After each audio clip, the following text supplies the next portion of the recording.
The quiet act of kindness.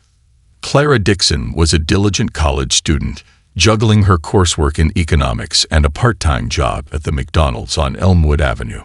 It wasn't the most glamorous position, but it helped her cover rent and tuition. Clara had always believed in small acts of kindness. To her, being thoughtful and helping others didn't require grand gestures. It was the everyday opportunities to brighten someone's day that mattered. The restaurant was in its usual midweek lull when the bell above the entrance jingled, signaling a new customer. Clara glanced up from the register to see a young man about her age, tall with neatly combed hair, dressed in casual but well-made clothes. He looked somewhat out of place, as if he were unused to such an environment. Clara greeted him with her practiced smile. "Hi there, welcome to McDonald's. What can I get started for you?" The young man, whom she later learned was Barron Trump, hesitated before ordering a simple cheeseburger meal. Clara noted his reserved demeanor. He avoided eye contact and fumbled slightly as he reached into his pocket. When his hand came up empty, his expression changed to one of quiet dismay. He patted his other pockets, then his jacket, but it was clear his wallet was missing. Clara's instincts kicked in before embarrassment could settle on his face. Without hesitation, she tapped her own debit card against the reader. "Don't worry about it," she said softly, sliding the tray toward him with a reassuring smile. Her voice was warm, but she didn't make a show of her action. Barron looked up at her, his blue-gray eyes filled with surprise and gratitude. "Thank you," he murmured, his voice barely above a whisper. He picked up his tray and found a quiet corner to eat. Clara didn't press him further, nor did she draw attention to the moment. To her, it was just the right thing to do. Help someone in need without making them feel lesser for it. What Clara didn't know was that this simple gesture had a profound impact. Barron, the youngest son of former President Donald Trump, had decided to venture out without his usual security detail that day. He was seeking the slice of normalcy away from the ever-watchful eyes of the media and the shadow of his family's fame. Clara's act of kindness had left an indelible impression on him. When Barron returned home later that evening, he shared the story with his father over dinner. "Dad," he said, his voice tinged with both awe and reflection, "I met someone today who reminded me that good people still exist." Donald Trump, usually engrossed in the news or planning his next big move, put down his fork and looked at his son. "What happened?" he asked, curiosity piqued. Barron recounted the story, explaining how Clara had stepped in without hesitation or expectation of recognition. "She didn't make a big deal out of it," Barron concluded. "She just helped me and went back to her work." Trump listened intently, his expression softening. Despite his public persona, moments like these resonated deeply with him. He valued loyalty, kindness, and the little things people did for one another that often went unnoticed. "What's her name?" he asked. "Clara Dixon," Barron replied. "She works at the McDonald's on Elmwood Avenue." Trump leaned back in his chair, a thoughtful look in his eyes. "We should do something for her," he said after a moment. "People like that deserve to be recognized." A stirring in the halls of power. In the days following Barron's story, Donald Trump couldn't shake the thought of Clara Dixon. It wasn't just her kindness that struck him. It was the quiet humility with which she acted. She hadn't sought attention, asked for anything in return, or even known who Barron was. Her gesture was a reflection of character, and Trump believed that kind of authenticity deserved acknowledgement. Sitting in his office at Mar-a-Lago, Trump stared out over the sprawling Florida estate. A glint of determination sparked in his eyes. Clara's story wasn't just touching, it was inspiring, a testament to the strength of small actions. He reached for the phone, dialing an assistant who had worked with him since his time in the White House. "Get me some details on a young woman named Clara Dixon," Trump instructed. "She works at the McDonald's on Elmwood Avenue. And keep it discreet. I don't want this turning into a media circus." His assistant, used to his direct style, wasted no time. Within hours, a file landed on Trump's desk. Clara Dixon, 21 years old, a junior at a local university majoring in economics. Her background was modest, raised by a single mother who worked 2 jobs to support her daughter's education. Clara had been an honor student in high school, active in community service, and was known for her dependability and kindness. Trump read the file carefully, nodding as he learned more about the young woman. She wasn't just a good person. She was a hard worker, someone who had clearly faced challenges and risen above them. He tapped the folder with his fingers, a plan forming in his mind. Clara's story needed to be celebrated, not for publicity, but as a reminder of the values that still mattered. Meanwhile, Clara remained blissfully unaware of the stir her actions had caused.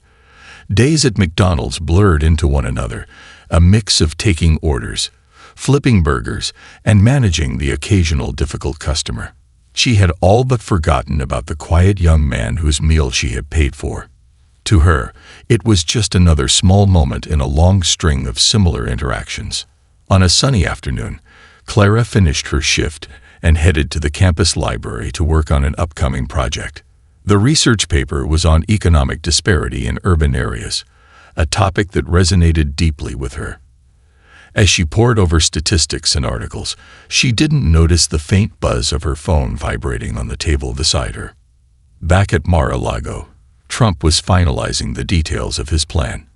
He had insisted on a low-profile visit to the McDonald's where Clara worked, but his team had to handle logistics carefully. While he wanted the moment to focus on Clara, there was no denying that his presence anywhere drew attention. "This has to be about her, not me," Trump reiterated to his staff. "I don't want cameras or a crowd. Make sure it's done right." His assistant nodded, though the task was easier said than done. Coordinating a surprise visit from someone as high-profile as Trump without tipping off the media was a challenge. Still, the team worked tirelessly, ensuring everything would run smoothly. Barron, who had been relatively quiet during the planning, finally spoke up. "Dad, I'd like to be there too," he said. Trump smiled at his son. "Of course, Barron. This is as much about you as it is about her. She helped you when she didn't have to, and now we're paying that forward." As the days passed, word began to circulate among Trump's inner circle about the upcoming visit. There was a mixture of curiosity and skepticism. Some questioned the wisdom of making a public gesture out of a private story, but Trump was firm in his decision. "This isn't about politics or headlines," he said during a staff meeting. "It's about recognizing someone who did something extraordinary without expecting anything in return. That's the kind of America I believe in, where kindness matters." In his private moments, Trump reflected on his own journey. His life had been a whirlwind of ambition, power, and controversy, but stories like Clara's grounded him.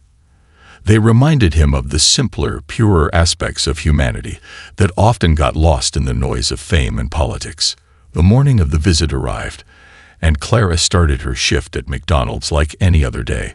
She tied her apron, adjusted her visor, and began preparing for the lunch rush. The restaurant was bustling, the aroma of fries and burgers wafting through the air. Customers filed in, their conversations blending into a familiar hum.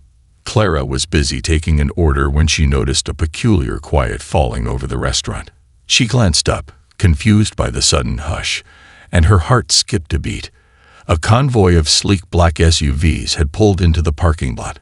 Uniformed men with earpieces stepped out, scanning the area. "What on earth?" Clara murmured, exchanging puzzled looks with a coworker. The door to the restaurant swung open, and in walked Donald Trump, flanked by his son Barron and several members of their security team. The chatter of customers died down completely as all eyes turned to the unexpected visitors. "Is Clara Dixon here?" Trump's voice carried through the room, commanding attention yet warm and approachable. Clara froze, her mind racing. What could Donald Trump possibly want with her? Slowly, she stepped forward, her apron still dusted with flour. "That's me," she said, her voice steady despite the whirlwind of emotions surging through her. Trump smiled, extending a hand. "Clara, I've heard a lot about you from my son Barron. What you did that day. It was remarkable. And we're here to thank you. Barron stepped forward, his expression a mixture of shyness and gratitude. I never forgot what you did for me, he said, his voice soft but sincere. Thank you. A moment of recognition. Clara stood frozen in place, her mind spinning as the realization of what was happening sunk in. Donald Trump, the former president of the United States, and his son Barron had just walked into the McDonald's where she worked. Because of her, the weight of their presence, paired with the now silent room of onlookers, was almost overwhelming. Donald Trump's warm handshake broke through her moment of disbelief. His grip was firm yet kind, his gaze direct. Clara, he began, his voice steady, but filled with genuine appreciation. What you did that day, it wasn't just a small act of kindness. It was a reflection of character. Barron told me everything. Clara flushed, both from embarrassment and the intensity of the moment. I was just doing what anyone would do, she said, her voice quieter than she intended. She quickly glanced at Barron, who stood beside his father with a shy but heartfelt smile. Not everyone would do that, Trump replied firmly, releasing her hand. He gestured toward Barron. You made an impression on my son. He hasn't stopped talking about it since. The room seemed to hold its collective breath as Barron stepped forward, visibly nervous but resolute. You didn't know who I was, he said, his tone soft but sincere. You didn't have to help me, but you did, and I'll never forget that. Clara could feel her cheeks burning as the weight of Barron's gratitude settled over her. She opened her mouth to respond, but found herself momentarily lost for words. Finally, she managed a modest, "It really wasn't a big deal. I just wanted to help." The sincerity of her words struck Trump, who nodded approvingly. That's exactly what makes it a big deal, he said. You didn't do it for recognition or reward. You did it because it was the right thing to do. And in today's world, that's rare. As the exchange unfolded, whispers spread through the restaurant. Some customers pulled out their phones, though Trump's security detail subtly discouraged any overt recording. Clara's coworkers, meanwhile, watched with wide eyes, as stunned as she was. Trump turned to one of his aides, who approached with a polished leather folder in hand. He handed it to Clara, who hesitated before taking it, her hands trembling slightly. Open it, Trump encouraged, a small smile playing on his lips. Clara carefully unfastened the folder, revealing an official-looking document inside. Her eyes widened as she read the contents. A fully funded scholarship to cover her remaining college expenses, along with a personal letter of thanks signed by both Donald and Barron Trump. The room erupted into applause, the sound breaking through Clara's stunned silence. She looked up at Trump, her voice thick with emotion. I don't know what to say. This is incredible. Trump placed a hand on her shoulder, his expression fatherly. Just keep being who you are, he said. And when you're in a position to help someone else one day, pay it forward. Barron stepped forward again, his nervousness replaced by a growing confidence. I also wanted to give you this, he said, producing a smaller envelope from his pocket. Inside was a handwritten note on elegant stationery, thanking her in his own words for her kindness and integrity. The message was simple but heartfelt, and Clara felt tears prick at the corners of her eyes as she read it. The moment was almost surreal. Clara had gone from an ordinary shift at McDonald's to standing in the center of a whirlwind of gratitude, her quiet actions having drawn the attention of one of the most famous families in the world. Yet even in the midst of the applause and recognition, she remained grounded. Thank you, Clara said, her voice steady despite the lump in her throat. She turned to Barron, her expression earnest. You didn't have to do this. But I promise, I'll make the most of this opportunity. Barron nodded, his relief evident. We know you will. Trump, always attuned to the room's energy, turned to address the gathered customers and staff. Let this be a reminder, he said, his voice carrying easily, that it's the little things we do for one another that make the biggest difference. Clara didn't just help my son. She reminded all of us that kindness is what truly matters. The applause grew louder, and Clara felt a mixture of pride and humility swell in her chest. She glanced at her coworkers, who smiled and cheered in support. For the first time, she allowed herself to feel the magnitude of the moment, not as something overwhelming, but as a testament to what small acts of compassion could inspire. As the visit drew to a close, Trump and his team began to make their way out, but not before he stopped to shake hands with several customers and staff members, leaving behind an air of warmth and gratitude. Barron lingered a moment longer, turning back to Clara. "I hope this helps you achieve everything you're working toward," he said, his voice quiet but sincere. "And if you ever need anything, don't hesitate to reach out." Clara nodded, her smile genuine. "Thank you, Barron, for everything." With that, the Trump family left the restaurant, leaving Clara standing amidst the buzz of conversation and excitement. She looked down at the folder in her hands, the weight of its contents both literal and symbolic. In a world that often seemed indifferent, her small act of kindness had sparked a chain of events she could never have imagined. The ripple effect. As the door to the McDonald's swung shut behind Donald and Barron Trump, the room slowly returned to its usual hum of activity, but the energy had shifted. Clara stood near the counter, still clutching the leather folder and Barron's handwritten note. Her coworkers gathered around her, a mix of amazement and excitement written across their faces. "Clara, do you realize what just happened?" her manager, Mrs. Halverson, asked, her voice trembling with disbelief. "Donald Trump himself just walked in here to thank you." Clara, still dazed, managed a small laugh. "Yeah, I guess that really happened," she said, her voice quiet. She glanced at the folder in her hands. The reality of the moment was slowly sinking in. Not only had she just met one of the most influential families in the country, but her life had also potentially changed forever. As her coworkers peppered her with questions, "What did he say? What's in the folder?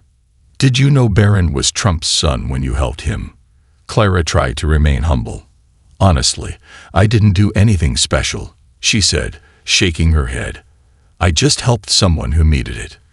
But to everyone else in the room, it was much more than that.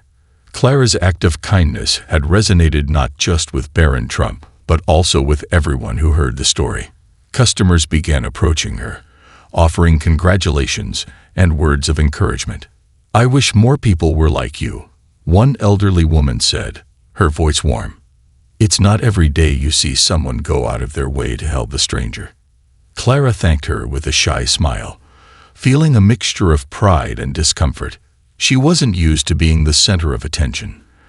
As the lunch rush resumed, she returned to her duties, hoping to find some normalcy in the familiar rhythm of work.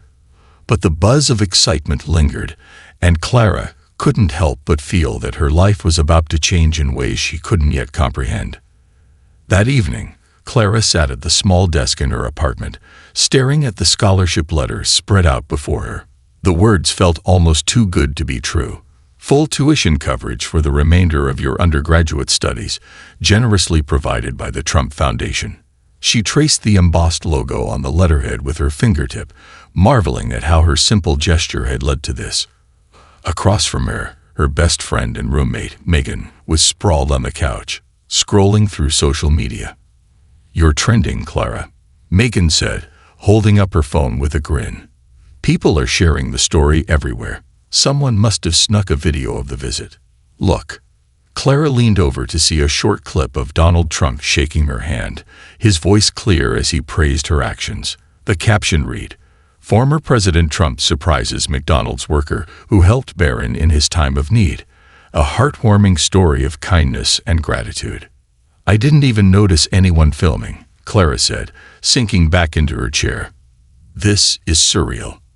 Megan laughed. "Surreal. This is incredible. People are calling you a hero."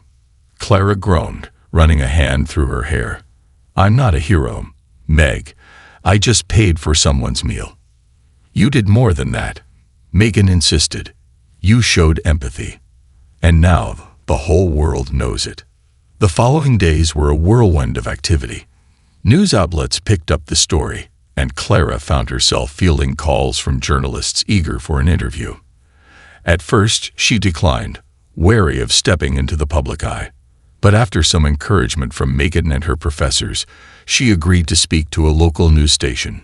Sitting under the bright lights of the studio, Clara felt a knot of nerves in her stomach. The anchor, a kind woman in her 40s, offered her a reassuring smile. "Just be yourself," she said. "People want to hear your story." The interview began, and Clara recounted the events of that day with honesty and humility. She emphasized that her actions weren't motivated by recognition, but by a simple desire to help. "I didn't know who Barron was," she explained. "To me, he was just someone who needed a hand. That's all there was to it." The anchor leaned forward, her expression warm. "And now that your story has gone viral, what message do you hope people take from it?" Clara thought for a moment before answering. "I hope it reminds people that kindness doesn't have to be complicated or grand. It's the small things we do for each other that can make the biggest difference. You never know how much a simple gesture can mean to someone." The interview aired that evening, and the response was overwhelming. Messages poured in from strangers across the country, thanking Clara for her kindness and sharing their own stories of everyday heroism. Some even offered to contribute to her education, unaware that the Trump Foundation had already taken care of it. Back in Mar-a-Lago, Donald Trump watched the interview with a satisfied smile. "She's remarkable," he said, glancing at Barron, who was sitting beside him. "You chose a good person to inspire this, son." Barron nodded, a rare smile breaking across his face. "She deserves everything good that comes her way," he said quietly. Trump's mind, ever active, began to turn. Clara's story was a reminder of the values he often championed: hard work, compassion, and integrity. He made a mental note to keep an eye on her progress. "We'll stay in touch," he said, almost to himself. This isn't the last we've heard of Clara Dixon. For Clara, life began to change in ways she had never anticipated. The scholarship allowed her to focus entirely on her studies, freeing her from the financial stress that had weighed on her for years. She also began receiving invitations to speak at local events about the power of kindness and resilience, a role she embraced with growing confidence. But even as her world expanded, Clara remained grounded. She continued working at McDonald's, not out of necessity but because she enjoyed the connection it gave her to her community. She also made a point to mentor younger employees, encouraging them to pursue their goals with the same determination she had. The ripple effect of Clara's story continued to spread, touching lives far beyond what she could have imagined. And while she appreciated the recognition, her focus remained on what truly mattered: making a positive impact, one small act at a time.